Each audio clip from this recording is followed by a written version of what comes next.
नमस्ते दर्शकबिन, पवित्र गार्डन्समा फेरि स्वागत छ।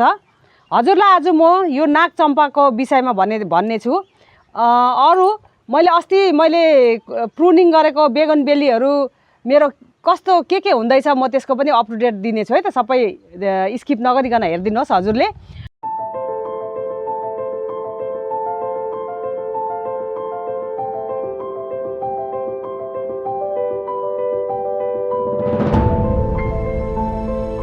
हजुरले अवश्य पनि यो नाग चम्पा भनिन्छ नि, अरू चम्पा विभिन्न किसिमको हुन्छ। यो चम्पा अब एउटा ट्रीको सेपमा लिन्छ, यसको बारेमा म भन्न चाहन्छु। यो पनि मेरो चम्पा हो, अरू यो पनि चम्पा, यो चाहिँ नाग चम्पा हो। यो चाहिँ नाग चम्पा चाहिँ किन भनेको भने नाग जस्तो यस्तो फु गरेर फन लिन्छ नि, त्यस्तै गरेर चाहिँ नाग चम्पा भनिन्छ। अनि यो पनि चम्पा हो। यो चाहिँ मेरो पिङ्क कलर भन्दाखेरि यो गुलाबी कलरको हो। अरू हजुरलाई थाहै छ होला कस्तो कलरमा आउँछ भने यो पिङ्कमा छ, अनि यो सेतोमा छ। अनि सेतो भएर नि त्यो बिचमा भित्री चाहिँ पहेँलो हुन्छ, अनि यसको पनि त्यही हो। अनि यो नाग चम्पा चाहिँ अहिले पुरा अस्ति जाडोमा चाहिँ पुरा डोर्मेन्सीमा गएर कोमामा गएर बसेको थियो।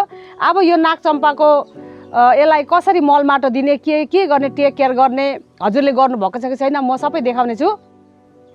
अरू यस्तै भएर बसेको छ होला हजुरले, यो त मर्नु आँटेछ भनेर नफ्याक्नुहोस् है साथीहरू, किनभने जाडो महिनामा यस्तै हुन्छ, डोर्मेन्सीमा जान्छ। अनि अब यो पौलाउने बेला आइसक्यो, अनि अब यो पोहोरकै हजुरको माटो मल त पक्कै पनि यस्तै भएर बसेको छ होला।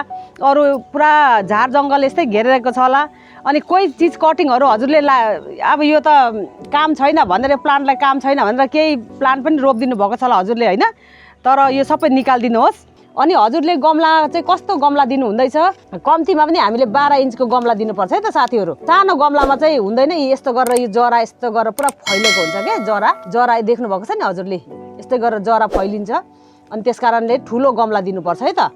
अनि सेडोमा छायामा राख्यो भने चाहिँ यो फुल फुल्दैन, एकदम घाम चाहिन्छ है त। यो अब यो गर्मी मौसममा फुल्ने फुल हो, त्यही भएर चाहिँ घाम चाहिन्छ। त्यस कारणले मैले चाहिँ यो टेरेस गार्डनमा राखेको छु। अरू हेर्नुहोस्, अस्ति अगस्त महिनामा मैले कटिङ गरेर सारेको यो नाग चम्पाको कटिङ हो। किनभने यो नाग चम्पा मैले किन्दाखेरि चाहिँ यति ठुलो लामो थियो कि, अनि त्यसकै कटिङ हो। अहिले गर्मी जस्ट फेब्रुअरीको अन्तिम भयो नि त होइन, त्यस कारणले चाहिँ यो अस्ति चाहिँ अब जाडोमा डोर्मेन्सीमा बस्यो, यसको लिप्सहरू सबै थियो, लिप्स सबै झर्छ कि जाडो महिनामा चाहिँ। त्यस कारणले अब गर्मी लागेपछि चाहिँ हेर्नुहोस् हजुरले देख्नु हुँदैछ नि, यो आफै पौलाएर आउँदैछ। यो मैले कटिङ सारेको थिएँ, कटिङ पनि मजाले सर्छ है त साथीहरू। हजुरले चाहिँ अब यो नाग चम्पाको मुनि चाहिँ अब अल्गो छ भने चाहिँ यस्तो यो पनि धेरै जरा लाग्छ, ब्लिडिङ हार्ट पनि धेरै जरा लाग्छ। अनि यो नाग चम्पा पनि पर्मानेन्ट हो, यो ब्लिडिङ हार्ट पनि पर्मानेन्ट हो। दुइटै धेर जरा लाग्ने चिज चाहिँ एउटै ठाउँमा नरोप्नुहोस् हजुरले।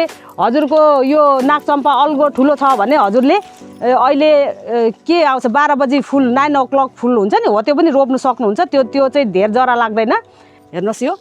अनि मैले अब यसलाई किनभने यो नाग चम्पा राम्रो भएर यस्तरी कोपिला त लागेको छ, तर राम्रोसितले फुल्दैन कि, दुइटै पुरा जरा धेर भएर नि त दुइटैको।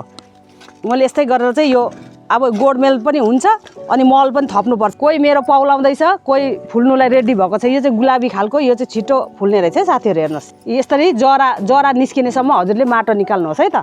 अब मैले यसलाई चाहिँ के दिनेछु, यो चम्पा प्लान्टलाई चाहिँ हेरिदिनुहोस् है त हजुरले ल। गडबेलाको मल मैले हाल्दैछु है, राख्दैछु, हेर्नुहोस्। अनि त्यसैको साथमा यो मल त हुनु जरुरी छ। अब हामीले अब त्यतिकै बोट बिरुवा मात्रै त्यतिकै ठडेर मसित चम्पा प्लान्ट छ मात्रै भनेर भएन। उसलाई त चम्पा प्लान्टलाई त खाना दिनु पर्यो, कुनै पनि प्लान्टलाई त खाना खाएपछि मात्रै बल्ल हेल्दी भएर उसले फुल खिल्ने हो।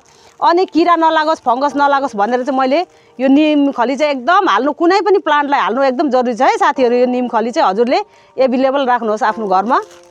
यो मल त अरू केही पनि युज गर्दा हुन्छ।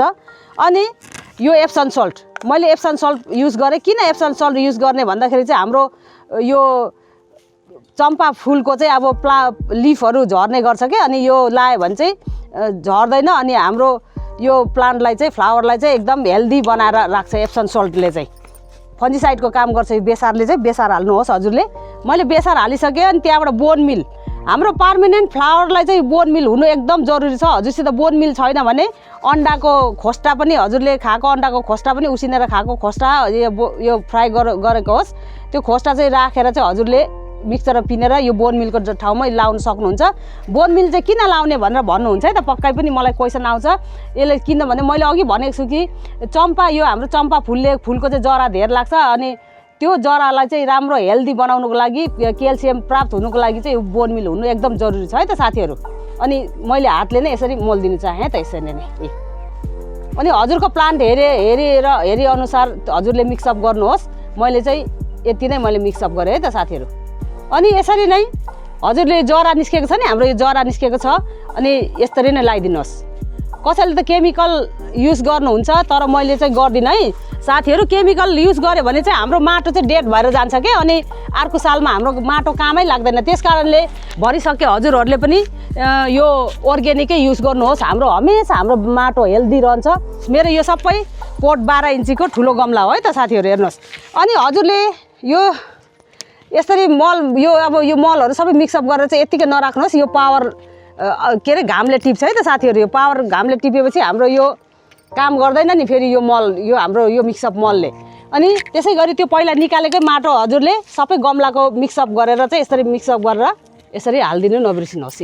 यस्तो गरेर पुर्दिनुपर्छ। अब यति गरेपछि हजुरले यसरी पानी चाहिँ हाल्नु नबिर्सिनुहोस् है त। अनि एकदम पानी पनि खाँदैन है, याद गर्नु हमेसा। तपाईँले एकदम ड्राई भयो भने नि मर्दैन नि यो प्लान्ट त।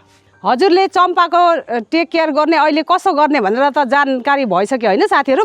भोलि पर्सि म कटिङको बारेमा अझै अर्को भिडियो बनाउने छु। अरू मेरो बेगन बेलीको मैले अघि भनेको थिएँ नि हजुरलाई, बेगन बेलीहरू देखाउने छु। हेर्नुहोस् त यो पुणे भेराइटीको बेगन बेली कस्तो क्युट, मेरोबाट किनेर लानुहुन्छ नि साथीहरू। मेरो जस्तो त्यस्तै छ भन्नुहुन्छ नि, यस्तो हुन्छ है त। हेर्नुहोस् त मैले पनि यो चाइनिज पोटमा हालेर राखेको, त्यही मैले बिक्री गर्ने प्लान्टबाटै निकालेर चाहिँ रोपेको है त। हेर्नुहोस् त कस्तो दामी भएको छ यो पनि। अनि हाम्रो चाहिँ हुन्न भन्नुहुन्छ, मेरै तरिकाले हजुरले रोप्नुहोस् न, किन हुँदैन हो साथी। हेर्नुहोस् त कस्तो दामी, मैले भन्छु नि एकदम लडेर जान्दैन, बुस्सी हुँदै जान्छ, राम्रो हुन्छ भन्दिनँ त।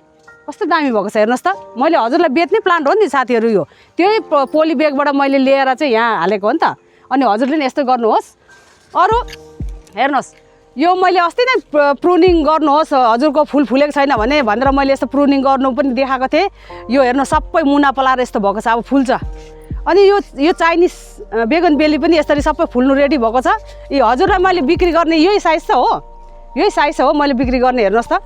अनि यही साइज मैले पोटमा हालेर चाहिँ चाइनिज पोटमा हालेर चाहिँ बेच्ने गरेको नि त साथीहरू। हेर्नुहोस् यस्तो हुन्छ। अनि भन्नुहुन्छ कि हाम्रो तपाईँहरूको त यसरी राम्रो हुन्छ, हाम्रो हुन्न भन्नुहुन्छ। मैले केही पनि त्यस्तो केमिकल चिजहरू केही पनि युज गर्दिनँ है साथीहरू। मैले चलाउने सबै अर्ग्यानिक हो। हेर्नुहोस् यो पनि सबै मैले प्रुनिङ गरिदिएको थिएँ। प्रुनिङ गरेपछि कोपिला लागेर हेर्नुहोस् त कस्तो राम्रो झलमल हुँदैछ। पर पनि पहेँलो यो हेर्नुहोस् त यो पनि ठुटे बनाइदिएको थिएँ, तपाईँले देख्नुभएको थियो। हेर्नुहोस् त यो सबै कोपिला लाग्दैछ, कस्तो दामी भएको छ। मैले बेगन बेलीको यो मैले कटिङ गरेको पनि म सार्छु है त साथीहरू भनेको थिएँ नि। यसरी मैले सारेको यस्तो भएर सरिसकेको छ। कति साथीले भन्नुहुन्छ कि मेरो सर्दैन भनेर। अनि नानी केटाकेटीले नछुने ठाउँमा अनि हावाले नहल्लाउने ठाउँमा चाहिँ यसरी राख्नुपर्छ। अनि एक मुस्टामा रोप्नुहोस्, कोही सर्छ कोही सर्दैन। मैले बारम्बार भन्छु नि हजुरलाई। हेर्नुहोस् त कोही सरेको छ कोही सरेको छैन, भए पनि यस्तो ग्रिनरी देख्नु भएको छ नि, सबै मुना पलाएर यसरी सरेको छ है त साथीहरू। फेरि कसैको बानी चाहिँ यस्तो रहेछ नि, फेरि साथी रोप्यो अनि फेरि 3-4 दिनमा फेरि उखाल्यो, हेऱ्यो, गाड्यो, त्यस्तो चाहिँ हुँदैन नि। फेरि कहिले पनि त्यो सर्दैन। एकखेप चाहिँ यसरी रोपेपछि चाहिँ त्यसलाई माया मारिदिनु। अनि अलिक दिनमा आफै ला मैले त यस्तो भएछ भनेर मैले पनि हिजो त देखेको यो। अनि तर पानीहरू हाल्नु चाहिँ नछोड्नुहोस्, यस्तो हुन्छ। अनि त्यतिखेर मैले यो बेगन बेलीको कटिङ गर्ने बेलामा मेरो छोरा र म डिस्कस भयो भनेर भन्थेँ नि साथीहरू। हेर्नुहोस् न मेरो र छोराको मैले कति चाहिँ अन्तर परेछ हेर्नुहोस् त। मेरो छोराको यसरी भएको छ, बोन्साई बनाएको अरे मुना भर्खर पलाउँदैछ। हेर पलाउँदै रहेछ दादा, यसरी मुना पलाउँदैछ मजाले। यहाँ अघि मेरो छोराले कोट्याएर पनि हेरेर पनि यहाँनिर अनि हरियो भइरहेको छ। अनि मेरो छोरालाई कराएको नि जरा पनि काट्ने, अनि माथि पनि घाँटी पनि मुन्टाएर बटार दिने। अनि कहाँबाट हुन्छ तेरो चाहिँ यो मेरो छोराको चाहिँ कहाँबाट हुन्छ कृष्ण भनेर मैले भनेको नि त। अनि हेर्नुहोस् न डिस्कस गर्दाखेरि एउटा बोटलाई चाहिँ च्याताएर चाहिँ 2टा बनाएर रोपेको, त्यही यसकै आधा भाग हेर्नुहोस् त यो। अनि मैले देखाएको थिएँ नि सानो यहाँ आलु फुल डालिया फुल पनि छ भनेर, त्यो भिडियोमा देखाएको थिएँ नि। त्यो डालिया फुल यत्रो भयो हेर्नुहोस् त साथीहरू। अनि मैले त्यतिखेर यो बेगन बेलीलाई टेक केयर गर्ने मल माटोहरू कसरी हाल्ने भनेर तरिका भनेको थिएँ नि। अनि त्यही मल चाहिँ भेटेर चाहिँ यो डालिया फुलले चाहिँ यस्तो रूप लिएको छ। अनि बेगन बेली पनि हेर्नुहोस् त यो कस्तो दामी भएको छ हेर्नुहोस् त। यस्तो भएर फस्टाएर आएको छ। अनि मेरो छोराको चाहिँ कहिले घाँटी बटाएर र बिचारालाई कण्ड पुच्छर पनि काटिदिएर अनि यसरी रोपेको छ। अनि यहाँनिर मेरो मधुमालती पनि हजुरले कटिङ गर्नुभएको छ कि छैन है साथीहरू। मेरो मधुमालती एभाइलेबल छ मसित। त्यसको भोलि पर्सि झलमल्ल भएर मैले फुलेको पनि देखाउने छु मधुमालतीको, अरू बिक्री पनि गर्नु ल्याउने छु है त मैले ल। अनि मधुमालती पनि एकदम राम्रो हुन्छ। फेरि यो सुकेको देखेर यो मधुमालती मैले कुनै पनि प्लान्ट भन्छु नि सुकेको देखेर यो ननिकाल्नुहोस् नि, यहीँबाट न्यू ग्रोथ यसको मुना पलाएर आउँछ, यसलाई छुने होइन, डोन्ट टच। अनि कस्तो लाग्यो मेरो साथीहरूलाई भिडियो? हेर्नुहोस् न मेरो पिटोनिया पनि यस्तो भएर बसेको छ। यो चाहिँ मैले टेम्पोरेरी यो बाँस लगाएको हो कि साथीहरू। अब यसमा पनि ठुलो त्यो गोलोवाला रड हुन्छ नि, गोलो चाहिँ चेप्टो रड चाहिँ यस्तो गरेर चाहिँ यो ह्याङ्गिङ रोप्ने चाहिँ मैले यो पनि बनाउनु छ। अरू पनि मेरो के थुप्रै छ काम, भयो पनि कहिले हामी गार्डन लभरको चाहिँ काम सकिँदैन। यो स्ट्यान्ड सजाउनेदेखि लिएर सबै थोक होइन त साथीहरू। अनि कस्तो लाग्यो मेरो भिडियो? मेरो भिडियोमा नयाँ साथीहरू त जुडिराख्नु भएको छ, वेलकम छ मेरो साथीहरूलाई है त। आइवरी मेरो भिडियो हेरेर चाहिँ यतिकै नजानु होला, सब्सक्राइब गरिवरी रातो बेल बटनलाई प्रेस गरिदिनुहोस्। मन पऱ्यो भने लाइक गरिदिनु होला। अरू मेरो साथीहरूले त मलाई लाइक गरिवरी सब्सक्राइब गरिवरी मलाई 21,000 मेरो सब्सक्राइबर मेरो परिवार हुनुभएको छ हजुरहरू। अरू अगाडि पनि हेरिदिने साथीहरू होइदिनुहोस् है त भन्न चाहन्छु। अनि त्यही हो, मनमा के खुल्दुली लाग्यो कमेन्ट लेखी पठाउनुहोस्। अनि दिदीको यस्तो पो रहेछ अहिले चम्पा बेगन बेलीहरूको यस्तो रहेछ भनेर चाहिँ थाहा होस् न, सेयर गरिदिनुहोस् न ल साथीहरू। अनि हजुरले एकदम समय लिएर हेरिदिनु भएकोमा एकदम धन्यवाद भन्न चाहन्छु। म फेरि अर्को भिडियोमा भेट्नेछु, तर भोलि बुधबार हो, भोलि बुधबार भेट्दिनँ, म फुल बेच्न जानु छ। पर्सिको दिन चाहिँ फेरि भेट्नेछु। अहिलेको लागि तपाईँको दिदी यही बिदा लिन चाहन्छु। हस्त नमस्कार, बाई बाई।